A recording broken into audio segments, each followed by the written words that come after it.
Hello there, and welcome back to another edition of the Hot Lap Classic Remastered. This time we're taking a look at the 1997 Honda Accord Wagon 2300 VTL 4-wheel drive.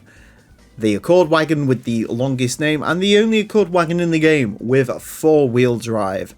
And me, being really excited, saw this and thought, 4-wheel drive Accord Wagon, this is going to be amazing. Going to run the race mode, this is going to go turbo, 400 horsepower, under 30 club. No, this is naturally aspirated and isn't running the race mod because it's not the quickest Accord Wagon. I mean, it's interesting looking. I love the green. That's part of the reason I bought this.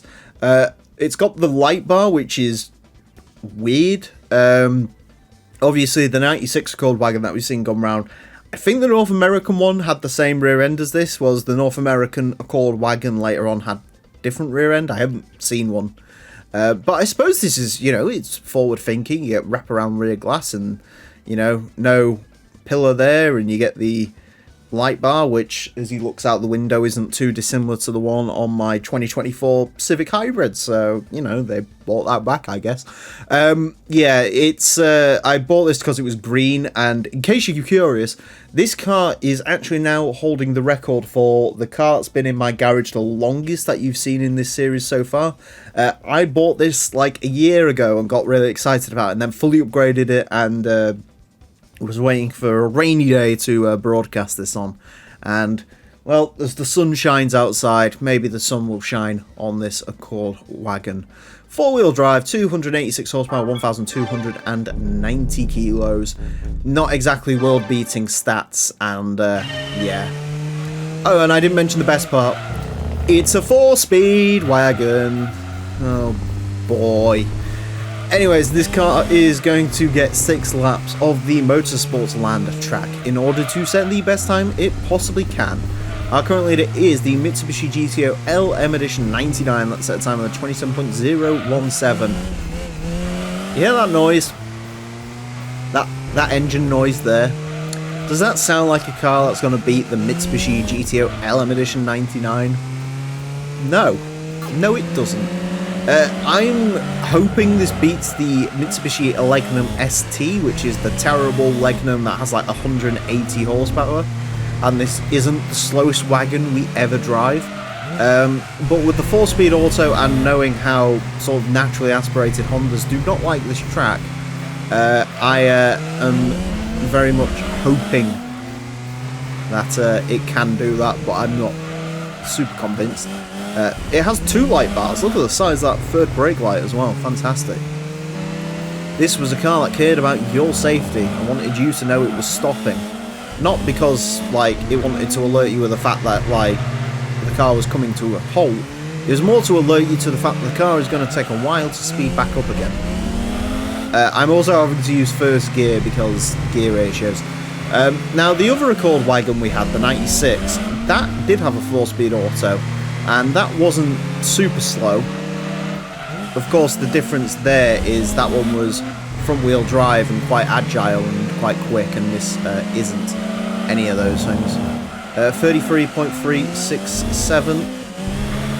I don't want to over-rely on first gear, which is the one thing I'm sort of conscious of, but at the same time, I am going to need to use it to try and shove it out the corners a little bit, because it's slow, and trying to drive this entire lap in second gear, it's going to be slow.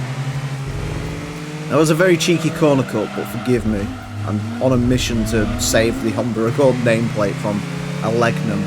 32.928, it beats the Legnum ST. There we go. And we get into the under 32 club.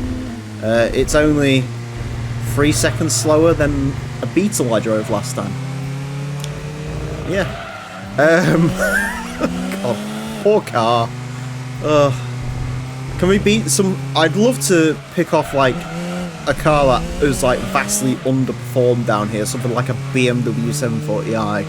But I think I am going to have to settle for the fact that I beat the horrible Legnum and the Acura Integra LS, which has a 4-speed auto as well.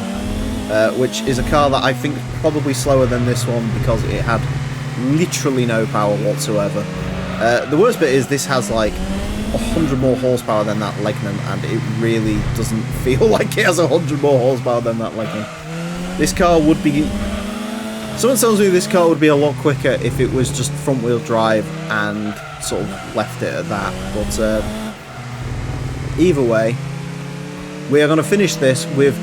Okay, that's good. I wanted to get another lap that was quicker than that Legnum, just so it doesn't look like a fluke.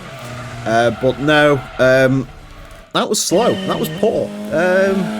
I expected it, but it was poor. It's not the slowest Honda we've ever had, though, which is good. It is slower than the Honda Life, though. No, it's not. No, it's not. Oh, thank God. It's not slower than Honda Life. There is 2 Hondas that are slower than this, and they're beating the life of them, which is good. Lap time's actually all over the place. I think if you really got good with sort of that horrible engine braking thing, you could probably get this into like a 32.8. There'd be nothing for you if you did manage to do that, but you could do it. Yeah. 32.928 will place this into 358th place. It does beat the Toyota Style S, which is good. Beats the Integra LS, Plymouth GTX, Vauxhall Corsa Sport. Heavy hitters. Slightly slower for the Speed Demon that was the Mitsubishi Pajero Mini, and the Mirage Asti, and the Aristo GS300. Is this our slowest sort of decently powerful 4-speed auto car?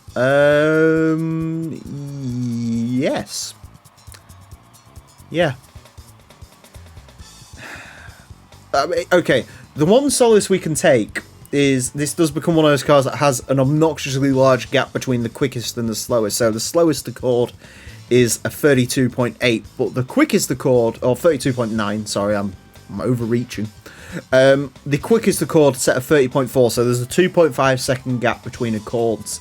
And you know, the Accords will only get quicker from here. You know, if the Accord Type R breaks into the under 30 club, all will be forgiven from the Accord Wagon 2300 VTL 4-wheel drive. Anyways, that is it for this episode. Thank you all very much for watching. Join me next time when I'll be driving something quicker. Until then, farewell.